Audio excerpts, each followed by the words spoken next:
Welcome to the Salmon Runs YouTube. Enjoy the video. You start by cutting variables.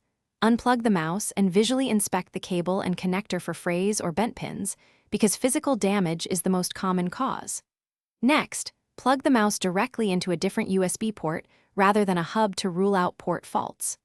Once done, open Device Manager and look for driver errors or power management settings that allow the system to turn off the device. Disabling that can stop intermittent disconnects. Now you handle software and deeper system settings so disconnections aren't caused by drivers or power management.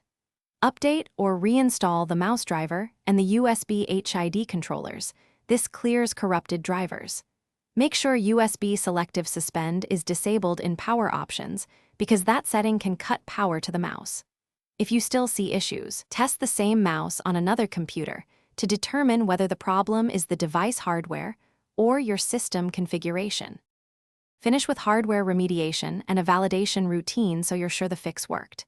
If the cable shows localized damage, create strain relief, reseat connectors, or replace the cable. Small nicks can be temporarily wrapped with electrical tape, but replacement is best. If the mouse supports firmware or polling rate settings, update firmware and try a lower polling rate to reduce disconnects. Finally, run a continuous use test for 30 to 60 minutes. If problems persist,